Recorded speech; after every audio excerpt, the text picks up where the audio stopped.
So IGN has a brand new 10 hours pre-preview of Comes to Dragon's Dogma itself that he just released, not recently, right now, I think a few days from now. And me reacting, Ali trying to react on this first impression of Dragon's Dogma that they had very first access towards to. Ever comes to this beautiful new world-playing game from Capcom itself. So we are going to react and see if the thesis that they made is actually bullet point and then, of course, right on the money itself, if something that we can be excited, of course, within Ashen games. If it comes to Dragon's Dogma and generally, I played the very first Dragon's Dogma. And if it comes to how the game is, that's way before I became a YouTuber. And of course, on a streamer, just in generally. I did appreciate the very first game in form of story itself. The gameplay, not so much. And the story itself, I really enjoyed, and the world is right to create. And with the NPCs, then you could send online to other players to enjoy. Then, and that was a concept that really intrigued me. It brought like a community way closer to each other. You can make a unique character and then send it online for other people to enjoy and their playthrough itself. I find it a very unique concept that brought like the community itself a little bit closer towards each other itself. So in a lot of ways, I'm very excited for Dragon's Dogma 2, for everything I've seen so far, from the gameplay mechanics as well, and the things that they try to adapt from Nico, a cult classic in gaming history. So I'm very excited what IGN has to say if it comes to their very first hand expression of this game. So we're going to go straight to it and see what we think and it comes to what we see so far, if we can be excited, yes or not.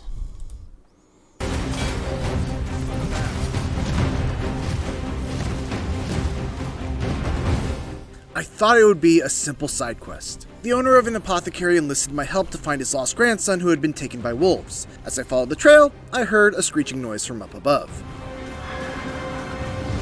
Are we ignoring the enemy today? All of a sudden, I'm in a battle for my life against a griffin. It's a monster that's far too strong for my party to handle, but we fight and claw and hold our ground until finally we get it to retreat.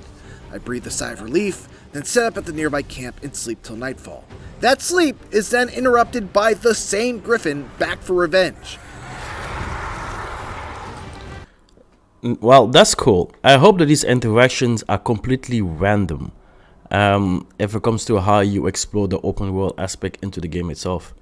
I hope that is the most random thing you can have into the game. That it comes an occasional basic. It is not telegraphed if you're sitting in this campfire, then this cinematic going to happen. If that's the case, that is really nicely done. If I'm to how the world feels and plays, and of course how the immersion of your playthrough is going to be.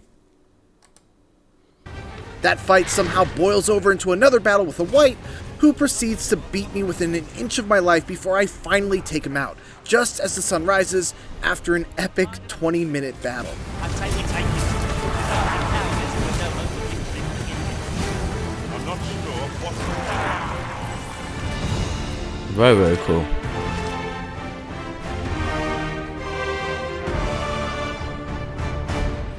None of this was part of the actual quest involving saving the boy. It was just a series of events that cascaded into one of the most unforgettable encounters I've ever had in an open-world action RPG.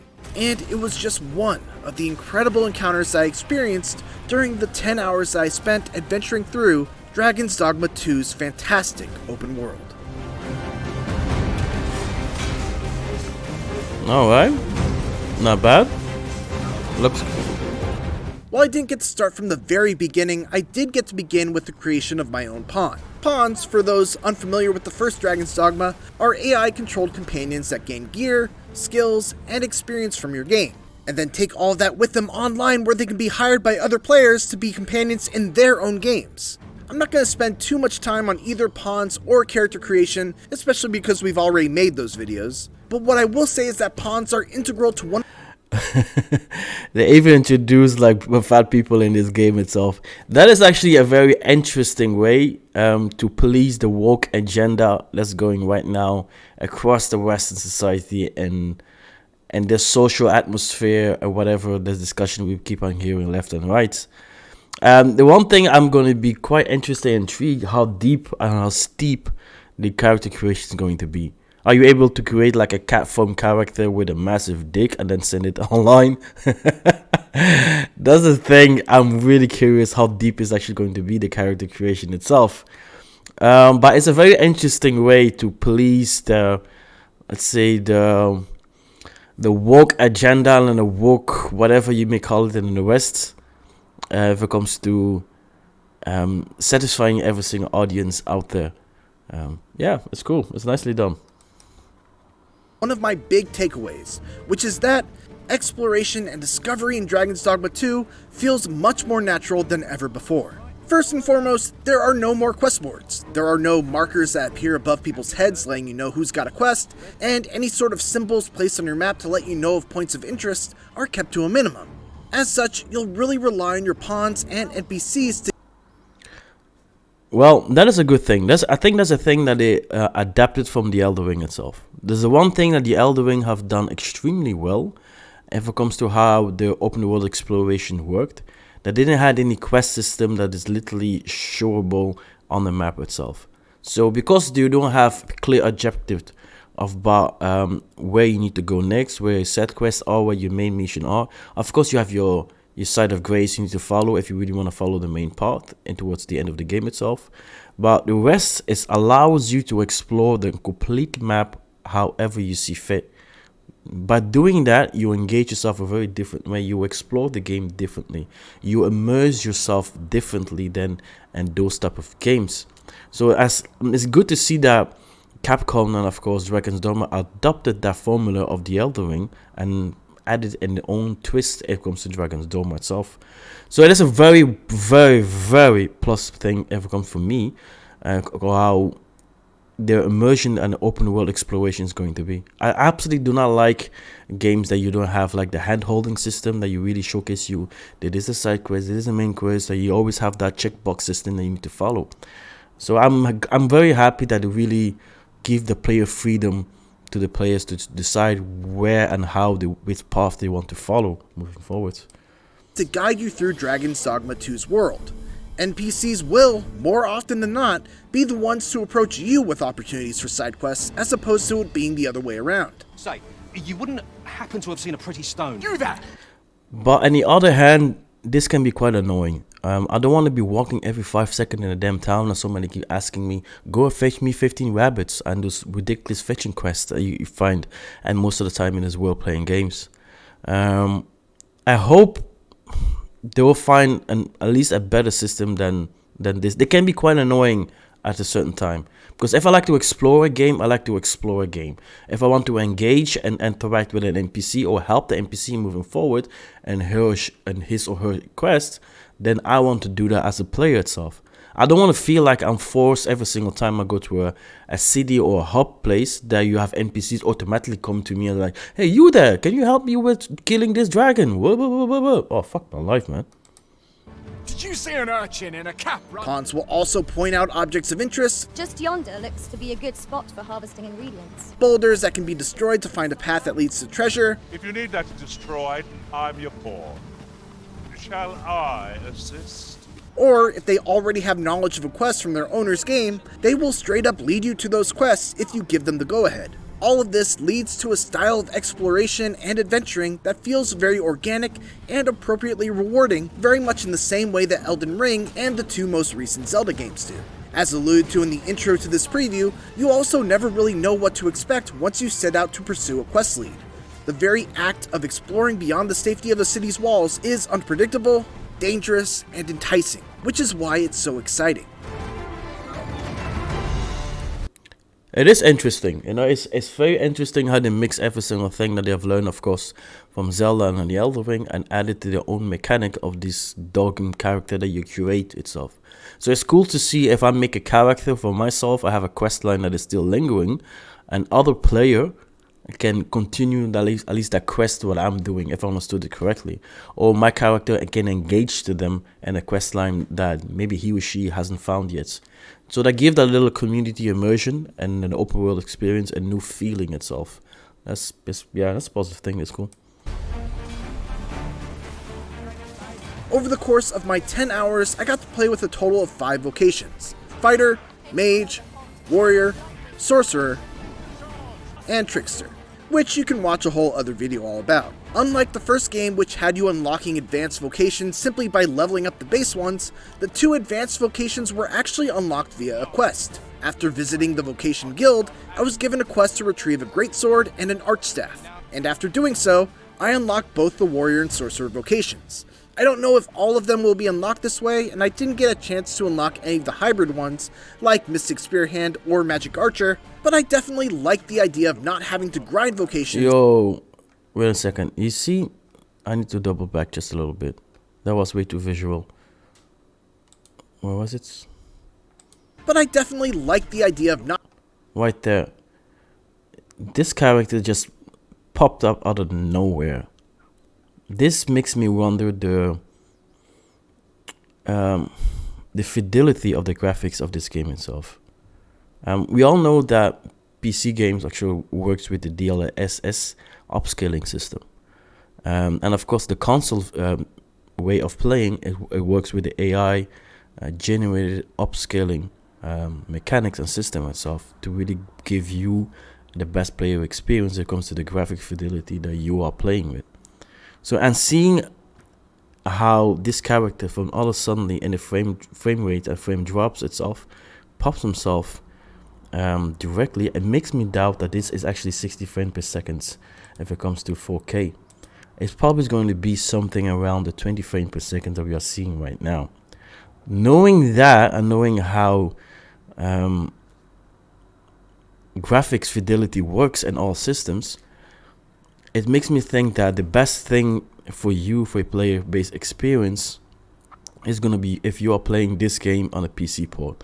If you truly want to have the best experience if it comes to Dragon's Dogma and how the upscaling looks is going to be, your best player experience is going to be hands down on a computer system. I have my doubts for the PlayStation port and the console port itself, how the upscaling is going to work, how the graphic fidelity is going to be showcased in a proper way. It's gonna be a hard sell. It's gonna be a very, very hard scale out for me on the aspect, because personally, if it comes to how I rate my games, the very first thing I always rate very high is the graphics itself. How I want to immerse myself into a game is always based on the graphics and the game itself, way longer than any single thing. And then afterwards, beside the graphics, then what we have of course the story of the game itself. You bring a beautiful graphics of a game with a nice fucking story, and that's how I immerse myself in a proper way when it comes to the game itself. All the rest of the checkboxes is all come secondary, and that means then of course the combat system of the game. Even though they're trying to explain to us that the 2 key pillars for me that's so important if it comes to games and the role-playing experience is the graphics itself and of course the story you are telling. All the rest is secondary, at least for my book. So now knowing how it looks right now, how the frame drops is visually, you can see it for yourself. There's a visual frame drop. The young lady just come out of nowhere when you are walking in. So, and it feels like the stability it comes to the graphic fidelity is not there yet. It really is not there yet. So it makes me wonder how it's going to be, of course, for the console port itself. If you know it works with the AI generated upscaling system compared to the DLSS if it comes to the PC ports. Not having to grind vocations in order to unlock others. My personal favorite of the vocations I got to try was by far the Warrior, who maintains the fantasy of being the great sword-wielding badass that brings giant beasts to their knees with just 1 charged strike, but also adds a few more tricks to their repertoire. Director Hideaki Itsuno heard feedback that the Warrior didn't feel like a super viable vocation in the first game, and thus worked hard to give them some new elements to bring out their strengths. For starters, we've jacked up the Warrior's offense and destructive power, to the point where it's unfair. In exchange, its abilities take a little longer to execute. This makes the vocation somewhat difficult to use, but that's where the tackle comes into play. If you're attacked, you can use the tackle to cause an enemy to be stunned instead of being stunned yourself, making it easier to get into the vocation.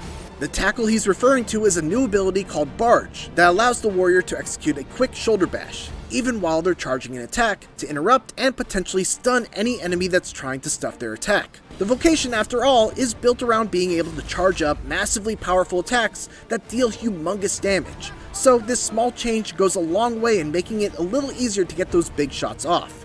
My favorite new addition for the warrior, though, is a passive skill that allows you to swing regular attacks much more quickly if you're able to precisely time your next button press with when the attack actually lands. This gives a nice rhythm to the warrior's combat and allows a skilled player to compensate for the typical weakness of having a very slow attack, while still making those very slow and powerful attacks still feel like they have their own place in the warrior's skill set.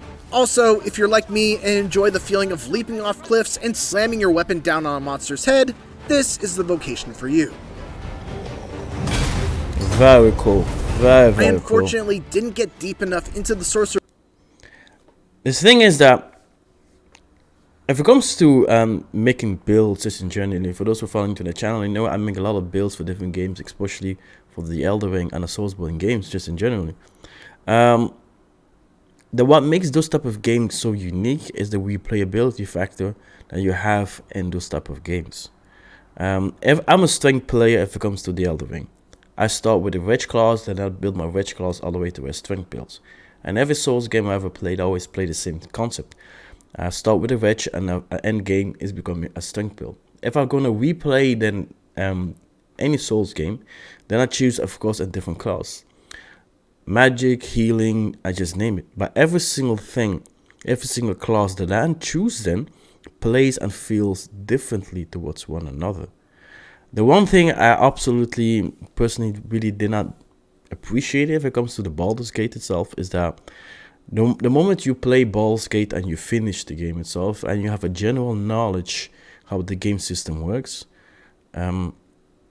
every single thing stays like the same. You know, Paladins plays Paladin as magic class sorcerer, plays like any other magic class sorcerer.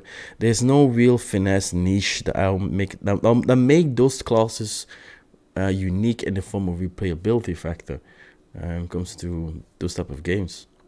So I wonder how they are going to bring the difficulty scaling if it comes to how you play a class, how you interact with a class, and a decent way where if you replay a Dragon's Dogma then for the second time or the third time, it always feels differently for you then, because there's nothing more annoying that you were playing a class or you're replaying a game that your very first class that you choose and your second class you choose, it feels and plays similar. It's nothing more like a button mashing system that you are playing, like in Final Fantasy 16 for example. You can literally play the game just by pushing one button, now you can finish it like that. So it's gonna be, this is something we are going to test fully into the channel itself and really try to see the flexibility you have, of course, into how these classes play. Vocation to see any of the really big, crazy spells that they're so beloved for, but what I really enjoyed about the Sorcerer was the addition of a unique skill called Galvanize. This allows you to go into a stance that recovers your stamina extremely quickly, which is especially useful for the Sorcerer due to the fact that their spells take so long to cast. To shorten those spells, you need to use a skill called Quick Spell, which allows you to spend stamina to reduce a spell's cast time. All of this leads to a careful balance of preparing to cast a powerful spell, using Quick Spell to shorten its cast time, and then making note of whether you have enough stamina to cast another spell, or whether you have to break away and use Galvanize to get your stamina back up. It's a fun dance that made Sorcerer feel a lot more active than in the past.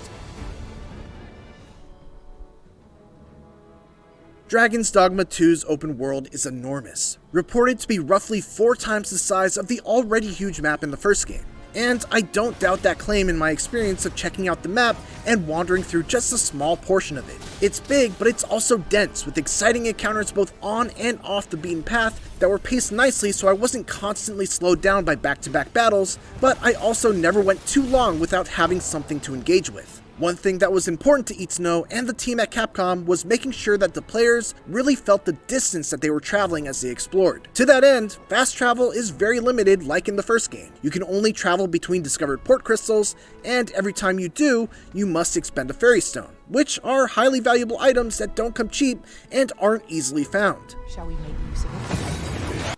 Well, that is something I absolutely love. That is really, really cool.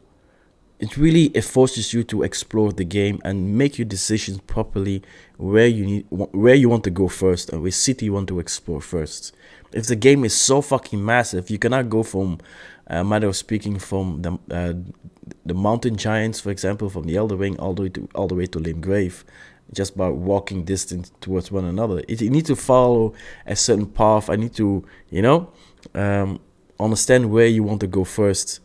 This is a mechanics I absolutely love. I really, really love. Because it's the one thing I personally hated, it comes to the Elder Ring, is the massive form of fast traveling points you have into the game. And yes, I know a lot of Souls gamers in the comments going to say like, Ash, Elder Ring is a massive game. It's a massive fucking game. You need to have a certain form of fast traveling. Yes, you do. But it also breaks the immersion of how you want to explore. Because there are so many secrets left and right, especially in these type of games, for you to explore and you to find. By having a limit form of a fast traveling system, it pushes you to explore every hook, nook and cranny.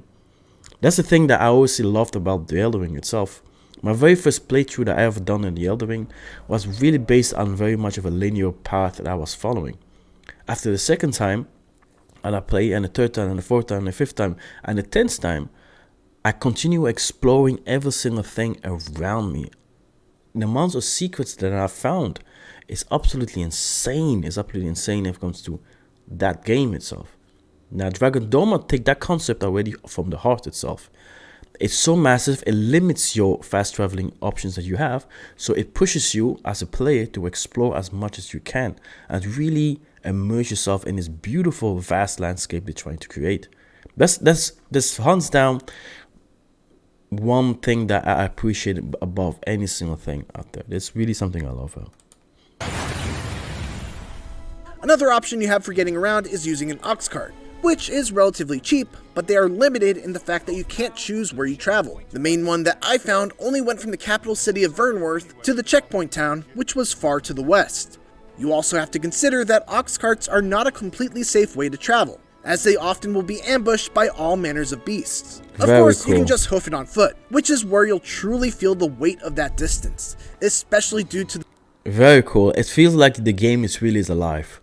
That is another plus point for me. Very, very cool. The new health restoration mechanic known as the Loss Gauge. In the first game, you'd be able to heal your entire life bar by using health restorative items, and recoverable gray health with spells. In Dragon's Dogma 2, however, every hit diminishes a portion of your max health, and the only ways to restore it are either by finding a campfire to rest at, or returning to an inn and resting for the night. Fortunately, if you rest at a campfire, you can also cook some meat and get some much needed buffs, in addition to restoring all of your life. But there's a risk involved with resting at a campfire as well. The flames may attract monsters to your campsite, and as I mentioned at the beginning of this preview, you could actually wake up to an angry griffin coming back to finish what it started.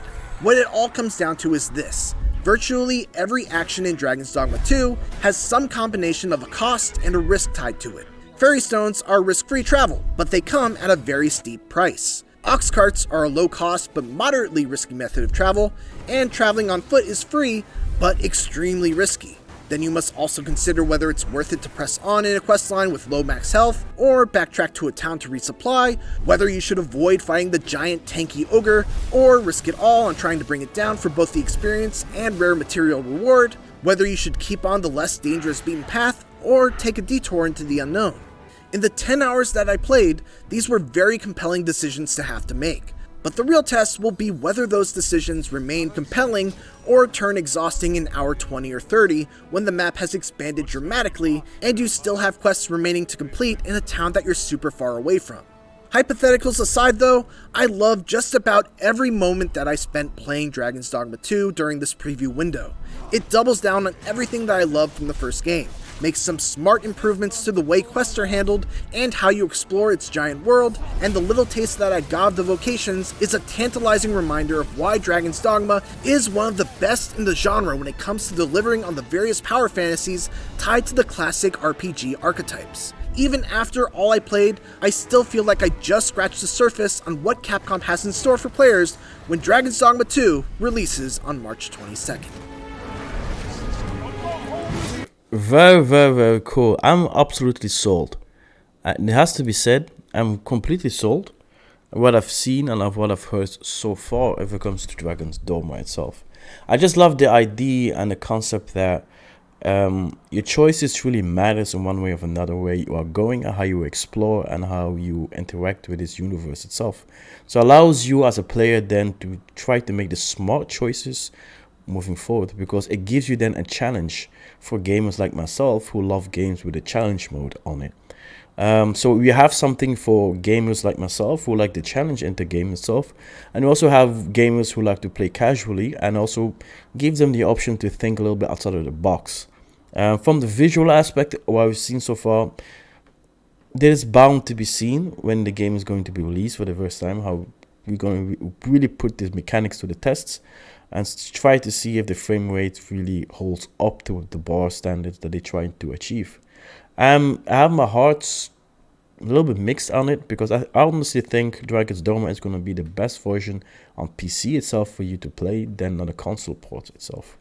But overall, what I've seen so far, if it comes to gameplay mechanics, everything they adopted from the Elder Ring, from Zelda, from Nico, it comes to open world exploration, how you interact with the game itself, it's really exquisite, and I'm absolutely hyped, and of course expect that within here at the channel itself, as we are going to test drive the shit out of this game when it's going to be released.